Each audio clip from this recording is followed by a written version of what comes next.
So today I am dressed as a French Marine, and those are the same guys that built that French castle over there back in 1726. Now all that stone is original to 1726, so in about a year that building turns 300, which also means that building is older than George Washington. Just to put that into perspective, the more you know, built by guys I'm dressed as. Now on to the boomstick here. This is a smoothbore flintlock musket. Now the range on this weapon. A lot of people seem to think that muskets like this are terribly inaccurate. Like you can't hit the broadside of a barn with a gun like this. And considering where I work, I got really tired of hearing that. So I grabbed a few of my coworkers and we went up to a range. Don't worry, they wouldn't let us use any live targets, so we had to trace one of my coworkers out of some cardboard and we used that silhouette as a target. We did a whole bunch of testing, and by the time we were done, we found you could pretty much nail a human-sized target fairly center mass with a musket like this at about 100 to 150 yards. I even hit one of my targets right in the neck at 200 yards. And I tell all of you to be impressed, but I was not aiming at that target. I was aiming like 3 or 4 guys down, but 100 to 150 yards is the range. And if you're a well-trained soldier, you can load this musket once every 15 seconds. So if you're really fast, you can shoot 4 whole bullets a minute. Now raise your hand if you think 4 bullets a minute today is a really slow rate of fire. All right, I would hope to see more hands, though. Thank you for raising your hands, but everyone should be raising their hands right now, thanks to AK-47s, M16s, and M60s. Machine guns, just to name a few, firing lots and lots of bullets per minute, but machine guns don't really hit battlefields until like the 1890s. And we're stuck in the 1700s with muskets that shoot 1 bullet every 15 seconds. So the way I like to think about it is, to turn a musket into a machine gun, what they had to do is they had to grab a whole bunch of guys and give them each a musket. Then you tell that bunch of guys with a bunch of muskets to line up in a big long line, shoulder to shoulder. We call that linear tactics. Then what you have to do is you have to tell that big long line of guys to shoot at the same exact thing, at the same exact time. That way somebody will eventually hit something. I'm exaggerating that a little bit, but really what's going on here is if I have, let's say, 200 guys in a big long line, all with muskets, and I tell all 200 of them to shoot at the same exact thing, at the same exact time. Very theoretically, isn't that 200 rounds a second? It is for a second. Kind of like a machine gun, just all at once. So really what I'm trying to say here, though, is that these linear tactics weren't a bad idea back then, especially since no one had a machine gun yet. And they're not lining up like this just to look fancy either. It's just the best way to get this weapon to work en masse. All right, now time for some science. What's going to happen here when I pull the trigger is hopefully this piece. Now the French, they call this le chien, which means the dog in French. They thought it looked like the head of a dog. That's going to be thrown forward. Hopefully this piece of flint will collide with this steel hammer, and hopefully that collision will produce sparks. Now hopefully the sparks will land on top of some black powder that will hopefully be in this pan here. Now hopefully that will make a small explosion. Hopefully that small explosion will travel in through a small touch hole and hopefully ignite the rest of the black powder inside the barrel here, and hopefully that explosion inside the barrel will hopefully create enough pressure to hopefully send the round lead musket ball out, hopefully for me as a Frenchman, into some English pig dog's chest. Now what word did you just hear me say a lot in that explanation? Hopefully was the word. I do that on purpose because the gun does not like to work in weather conditions like the sleet, the snow, the hail, the rain, too hot, too cold, too windy, too foggy, too muggy, too humid. Thursdays aren't real good either. Yeah, just kidding. But I will give you a serious disclaimer. The gun doesn't always like to go off on the first try, even on a nice day like today, so don't laugh at me too hard until at least a 5th misfire. Alright, so the first thing I have to do is, I'm going to grab a cartridge out of my cartridge box here. Most people call this a fanny pack, and I guess it is. But it's the coolest fanny pack you're ever going to see because this fanny pack is filled with explosives. At least that's my favorite part. Now my cartridge here is just a paper tube filled with black powder. There'd be a musket ball sitting right here at the bottom of the cartridge in the 18th century, a 67 caliber musket ball. However, today I don't have one in here because up until now, I guess, most of you have been fairly well behaved. Although you are all lined up against the wall right now. Just kidding. New York State really hates it when we kill people. So does the insurance company, so no musket ball, but it will still go boom, so don't be discouraged. And I'm gonna open this with my teeth. Bon appetit. I'm gonna pour some of the black powder into the pan. I'm gonna shut that pan. I'm gonna take the rest of the cartridge. I'm gonna dump that down the barrel.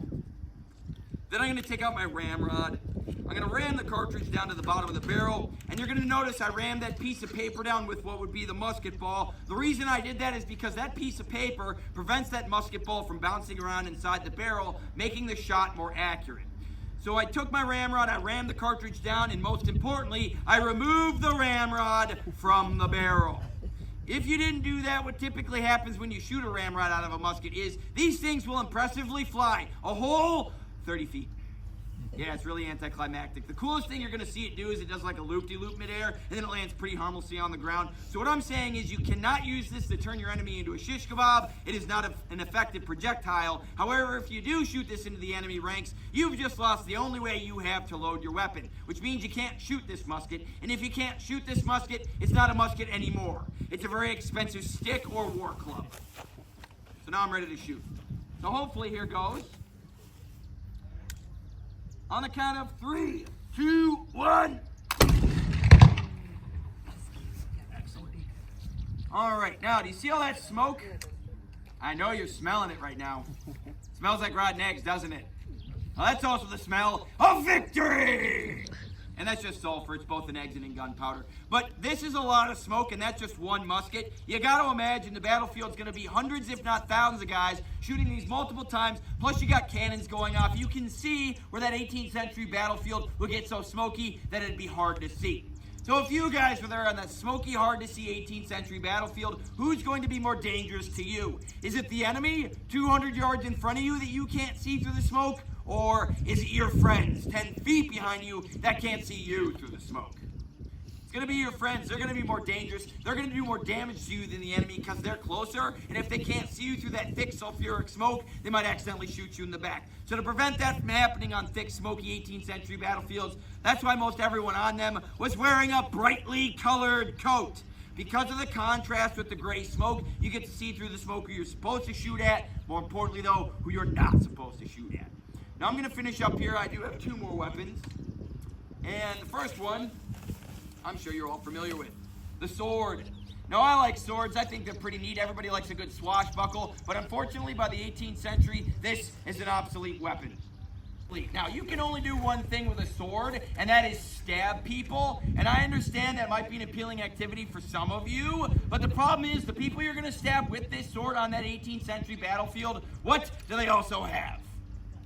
They've got guns, muskets, cannons. They've got shooty things, too. So by the time you get in range to actually use your sword for its one intended purpose of stabbing, what kind of cheese are you going to quickly turn into? Swiss. Would have also accepted shredded or smoked. Now my final weapon, this is the curse of being vertically challenged. My final weapon is not an obsolete one, and it also puts holes in people. What it does, though, is it turns my shooty thing into a shooty stabby thing. This is the triangular socket bayonet. And they're making these triangular on purpose. The reason they're making these triangulars basically for steel quality. Steel quality in the 18th century isn't as good as it is today, so they had to pick a shape that was less likely to bend or break in combat, a shape with structural integrity, and that is the real reason these are triangular. But the side bonus is the fact that, yes, you will give people triangular wounds with this thing, and even today in 2025, I've been told by modern medical professionals that it's still difficult to seal triangular wounds, let alone in the 18th century, you're just going to bleed out. And if you don't bleed out from the shape of the wound, does this blade look overly clean to any of you? It shouldn't. If it does, you should get your eyes checked because you can see the rust and the dirt from where you're sitting. Plus, back then, there'll be other assorted bodily fluids on the blade as well.